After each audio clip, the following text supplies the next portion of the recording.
Palais présidentiel ce jeudi, un conseil des ministres présidé par le chef de l'État, le président Alassane Ouattara. Plusieurs décisions ont été prises. Conseil des ministres marqué par un réaménagement technique de l'équipe gouvernementale. Dans ce 20h, vous aurez les temps forts de la cérémonie d'ouverture de la 5e conférence des ministres chargés des sports de l'Union africaine. Des précisions dans quelques instants.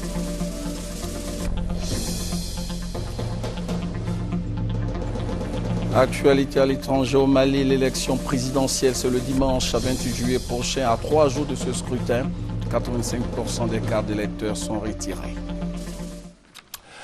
Voilà pour le sommaire. Bonsoir et bienvenue aux 20h. Nous sommes ensemble pour une trentaine de minutes.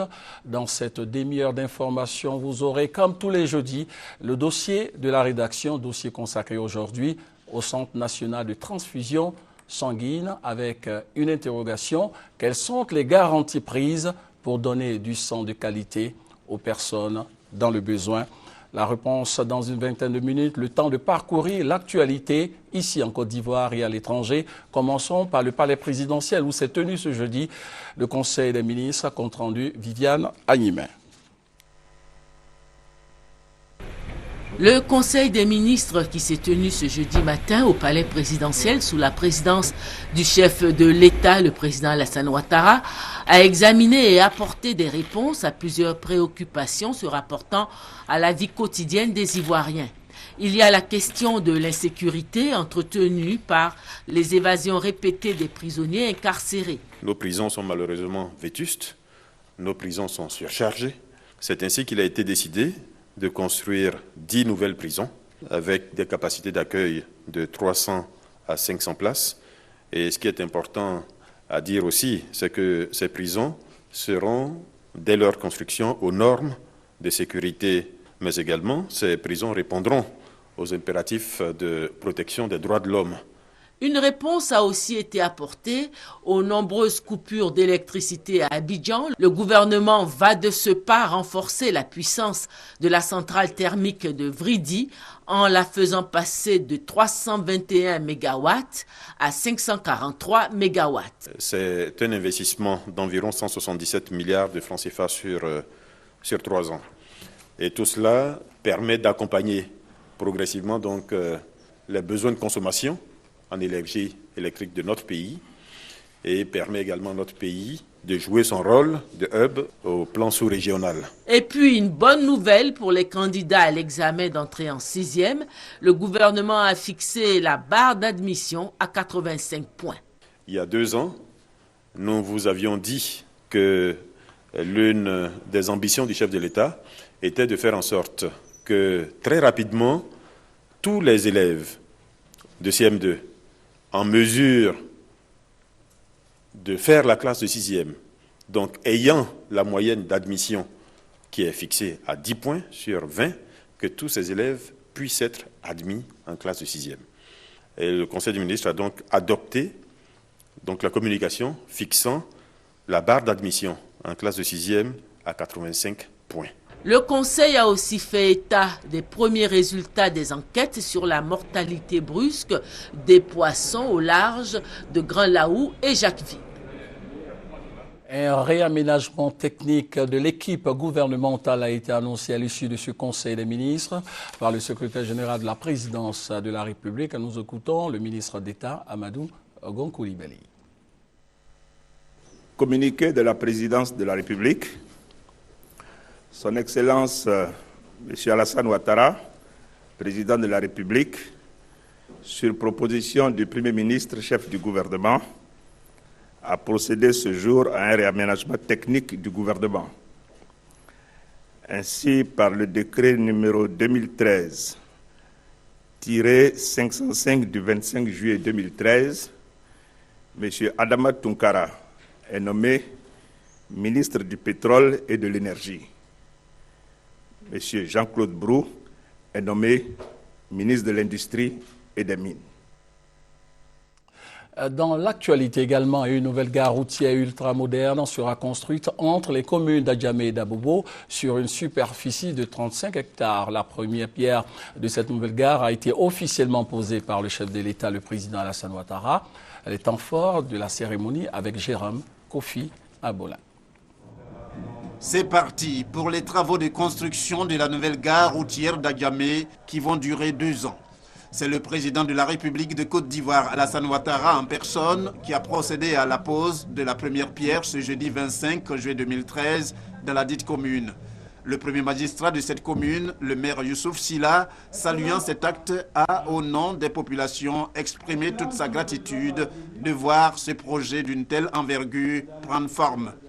Abondant dans le sens du maire d'Adjamé, le porte-parole des transporteurs, Ibrahima Diaby, s'est dit convaincu que ce cadre de travail digne que constitue cette nouvelle gare va contribuer efficacement à réaliser ce qu'il convient d'appeler le deuxième miracle ivoirien. Idem pour le PDG du groupe Denis, partenaire du projet, affirmant que la réalisation de cette gare interurbaine est une opportunité unique de développement économique d'Adjamé et de toute la Côte d'Ivoire. Pour le ministre des Transports, Gaussou Touré, ce joyau à réaliser fait partie des priorités du gouvernement. L'objectif du gouvernement est de faire de cette gare la plaque tournante du transport de voyageurs en Côte d'Ivoire et en Afrique de l'Ouest. Le défi majeur qui se pose au transport routier est incontestablement l'organisation du secteur.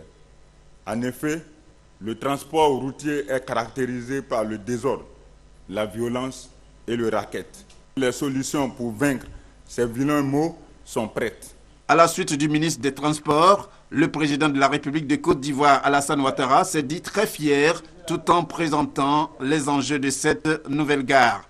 La construction de la gare routière interurbaine et internationale d'Abidjan contribuera à la modernisation de notre système de transport en général, du transport routier en particulier. Ce secteur est un secteur essentiel et la fin des travaux dans 2 ans nous permettra d'avoir une des gares les plus modernes en Afrique et cela, nous devons en être fiers. La nouvelle gare d'Adjamé va être bâtie sur une superficie totale de 22 hectares. Cette gare, avec une capacité d'accueil de 500 véhicules aux heures de pointe, coûtera environ 47 milliards de francs CFA. Ce jeudi, dans l'agenda du président de la République, une audience accordée à l'émissaire du chef de l'État camerounais, le président Paul Biya, le renforcement de la coopération bilatérale et l'examen des dossiers d'intérêt commun au centre de la rencontre. Viviane Agnima. Au sortir du Conseil des ministres, le président de la République, Alassane Ouattara, a reçu un émissaire du chef de l'État camerounais, le ministre délégué à la présidence chargé de la Défense, Mebe Ngo Edgar. Le ministre camerounais a exprimé au président de la République la gratitude du président Paul Biya pour sa contribution très appréciée à la bonne tenue du sommet sur la sûreté maritime qui s'est tenu il y a quelques semaines au Cameroun. Vous savez, le Cameroun vient d'abriter un important sommet dédié à la sûreté et à la sécurité maritime. Et vous savez tous que le président Alassane Ouattara a pris part à ce sommet en sa double qualité de président de la République de Côte d'Ivoire et de président en exercice de la CEDEAO. J'étais donc également chargé de lui transmettre, de la part du président Paul Biya, toute sa gratitude pour le rôle déterminant qu'il a joué dans la bonne tenue de ce sommet, dans la validation des mesures opérationnelles qui ont été arrêtées et surtout dans la grande confiance que tous les États de la CEAC, de la CEDEAO et de la Commission du Golfe de Guinée ont bien voulu faire au Cameroun en lui confiant la responsabilité d'abriter le centre interrégional de communication qui sera donc la structure opérationnelle chargé, n'est-ce pas, de lutter contre la piraterie dans le golfe de Guinée. L'émissaire du président camerounais a aussi fait état de la volonté de son pays d'avoir des domaines de coopération militaire avec la Côte d'Ivoire. Parlons maintenant de diplomatie. De nouveaux ambassadeurs ont présenté leur lettre de créance au chef de l'État. Il s'agit de l'ambassadeur du Royaume d'Arabie Saoudite et celui du Libéria. La cérémonie de présentation a été suivie par Viviane Agnima. Toute une vie au service de son pays. C'est en ces termes qu'il se qualifie lui-même. Son Excellence Johnny McLean est le nouvel ambassadeur extraordinaire et plénipotentiaire de la République du Libéria en Côte d'Ivoire. C'est un ancien qui connaît bien la Côte d'Ivoire, où il a étudié de 1962 à 1964 à l'École normale supérieure d'Abidjan, avant de s'orienter vers une formation journalistique au CETI, le Centre d'études et des techniques d'information de Dakar, et à l'Institut international d'administration publique de Paris, option management des médias. Plusieurs fois ministre de l'information dans son pays, le Libéria, il a exercé sous la gouvernance du président Tolbert jusqu'au coup d'État de 1980. Retiré de la politique, carrière ensuite de haut fonctionnaire à l'UNESCO, sous la gouvernance de la présidente Ellen Johnson Sirleaf, il revient en politique, ministre puis ambassadeur au Sénégal. Le choix opéré sur sa personne par la présidente Ellen Johnson Sirleaf pour représenter son pays, le Libéria, en Côte d'Ivoire, a été approuvé par le président de la République Alassane Ouattara, qui a accepté la lettre officielle qui l'accrédite. Parlant de sa mission, son Excellence Johnny McLean a déclaré qu'il entend contribuer au rapprochement entre son pays et la Côte d'Ivoire. Le Libéria et la Côte d'Ivoire sont liés par les données socio-culturelles. Nous serons toujours les voisins. Nous partagerons toujours les mêmes tribus. Nous serons toujours les frères et les sœurs. C'est-à-dire, les deux pays n'ont pas d'option, mais de vivre en paix avec la stabilité des deux côtés de nos frontières communes. Ce sont les mots que je lui ai adressés en demandant aussi son soutien pour que je puisse réussir ma mission. 14 ans de mission diplomatique à l'étranger, au Cameroun, en Chine, à Ankara, en Ouganda, en Belgique, au Danemark, où il a occupé diverses fonctions dans les différentes ambassades de son pays, son Excellence Saoud Saad Al-Tobeiti est depuis ce mercredi 24 juillet 2013 le chef de la mission diplomatique du Royaume d'Arabie Saoudite en Côte d'Ivoire. C'est ce mercredi qu'il a présenté officiellement ses lettres de créance au président de la République Alassane Ouattara, qui a accepté et son accréditation. Son Excellence Saoud Saad Al-Tobeiti a dit avoir grande conscience de l'importance de sa mission, car les relations entre la Côte d'Ivoire et le Royaume d'Arabie Saoudite ont enregistré des progrès depuis ces 2 dernières années, sous l'impulsion de leurs 2 dirigeants respectifs. En témoignent les nombreux projets d'infrastructures en Côte d'Ivoire qui bénéficient actuellement du financement du Fonds saoudien de développement. L'autoroute Sengrebo-Yamoussoukro, le projet de la route Bouna-Doropo, les travaux d'achèvement de la grande mosquée du plateau, etc. On a évoqué un peu la situation des relations entre les 2 pays et de manière à renforcer, et je serai prêt à œuvrer dans ce sens pour le bon renforcement de ces coopérations qui nous lient très heureusement. J'ai transmis également les salutations du serviteur des 2 saintes mosquées et le prince héritier de l'Arabie Saoudite. Le nouveau chef de la mission diplomatique du Royaume d'Arabie Saoudite en Côte d'Ivoire est marié et père de 4 enfants. De l'économie à présent avec ces hommes d'affaires venus de Singapour qui séjournent en ce moment à Abidjan. Ils ont été reçus en audience au palais présidentiel. Cette délégation d'opérateurs économiques est venue se faire une idée des potentialités d'affaires, des opportunités d'investissement qu'offre la Côte d'Ivoire. Viviane Agnima. À la tête d'une importante délégation d'officiels et d'hommes d'affaires, le vice-ministre du Commerce et de l'Industrie de Singapour, Lee Yi-Shian, a été reçu ce mercredi en fin d'après-midi au palais présidentiel par le président de la République, Alassane Ouattara. Venu dans le cadre du renforcement des relations économiques entre la République de Singapour et la Côte d'Ivoire, la délégation singapourienne a été fortement encouragée par le chef de l'État ivoirien, le président Alassane Ouattara, qui a rassuré ses hôtes de la normalisation du climat sociopolitique et de la reprise économique en Côte d'Ivoire. Il a invité la communauté d'affaires singapourienne à venir investir en Côte d'Ivoire, soulignant les atouts économiques et le bon climat d'affaires qui prévaut aujourd'hui dans le pays. La délégation d'officiels et d'hommes d'affaires de Singapour, qui a écouté avec un grand intérêt le chef de l'État ivoirien, s'est dit renforcée dans sa volonté d'accroître ses relations économiques avec la Côte d'Ivoire. Entre nos deux pays, il y a beaucoup de possibilités. Nous avons discuté des domaines tels que l'investissement, le développement dans l'infrastructure, dans les zones d'industrialisation, comment nous pouvons développer ce secteur, et aussi les opportunités d'échange. Nous avons également discuté des domaines tels que la coopération technique entre nos personnalités. Singapour est prête à partager ses expériences dans le domaine de l'industrialisation et du développement économique. Nous souhaitons ce qu'il y a de meilleur pour la Côte d'Ivoire. Nous souhaitons beaucoup de succès au développement de la Côte d'Ivoire. Une photo de famille a mis fin à cette rencontre avec le chef de l'État ivoirien.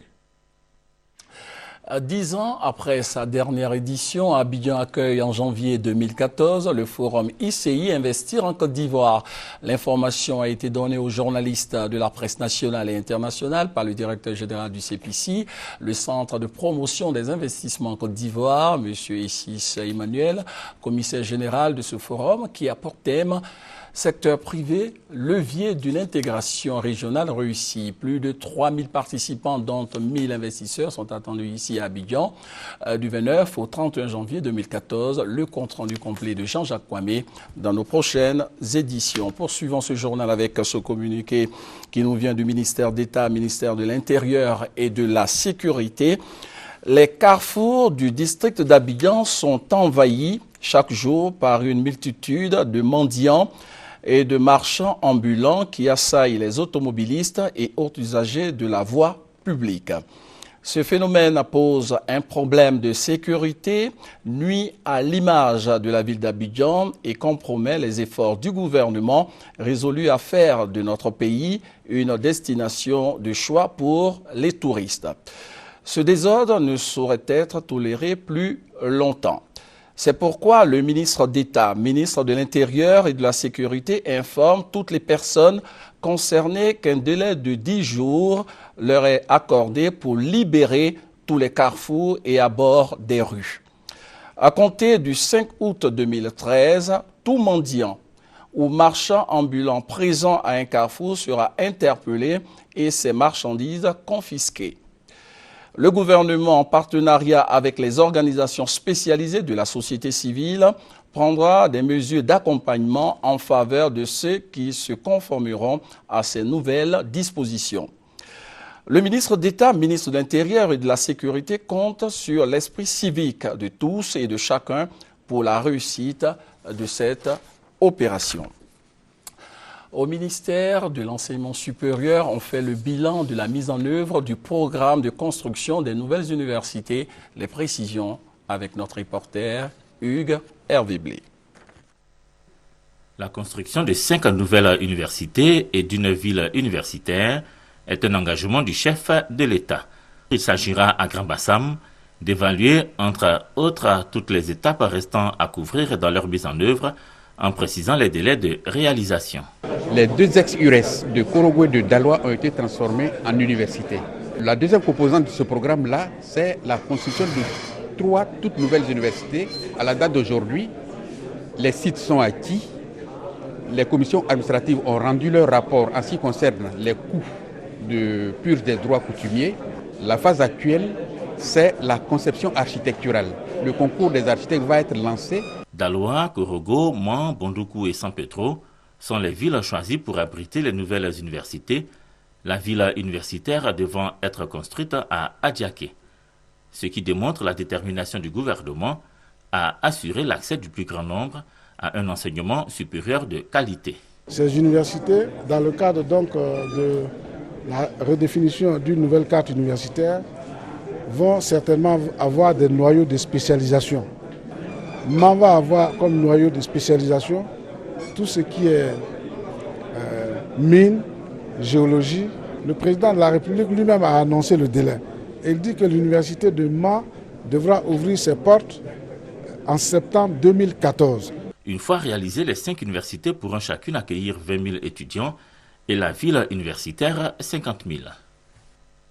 Dans le reste de l'actualité, des journalistes camerounais étaient en mission ici en Côte d'Ivoire et au programme de cette visite, une rencontre d'échange et de partage d'expériences avec le ministre chargé de la communication, Afoussiata Bamba Lamine. Le compte-rendu de Fatou Fofana. Venir voir et faire voir la Côte d'Ivoire d'aujourd'hui après la crise post-électorale et développer la coopération Sud-Sud sont entre autres les enjeux de cette mission de journalistes camerounais en Côte d'Ivoire. Ces hommes de médias ont eu une rencontre avec le patron de la communication en Côte d'Ivoire. Avec elle, ils ont échangé sur des questions comme la libéralisation de l'espace audiovisuel, les médias dans le paysage politique ivoirien, les rapports entre la Côte d'Ivoire et le Cameroun et surtout le retour de la sécurité dans le pays. Avant de venir en Côte d'Ivoire, nous avions, on va dire comme ça, quelques clichés. Ces appréhensions-là ont été rapidement balayées quand nous sommes arrivés ici. Côté infrastructurel, côté économique, on a effectivement cette impression que le pays reprend.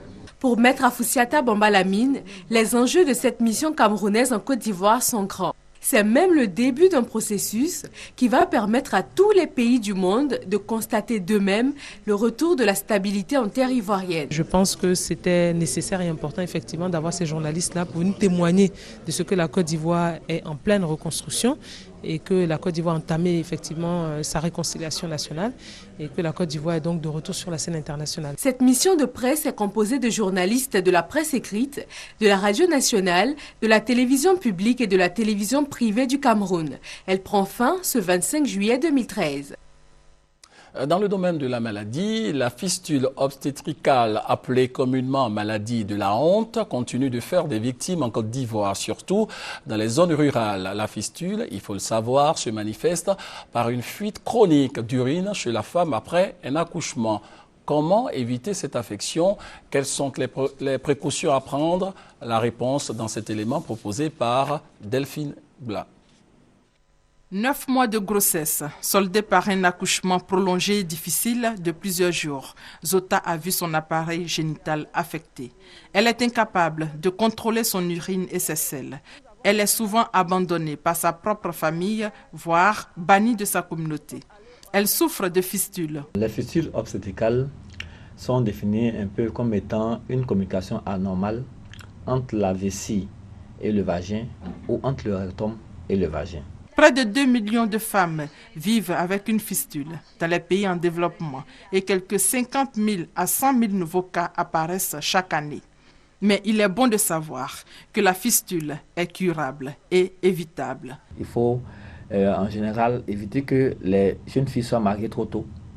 Parce que lorsqu'elles sont mariées trop tôt, le bassin n'étant pas mature, lorsque il va y avoir une grossesse et que le travail va être prolongé au cours, disons, de l'accouchement, c'est en ce moment-là que ces complications-là vont survenir. Et quelquefois, on peut voir ça aussi au niveau des femmes qui ont des mutilations génitales, parce que l'excision qui est importante peut entraîner un problème au niveau du tissu mou.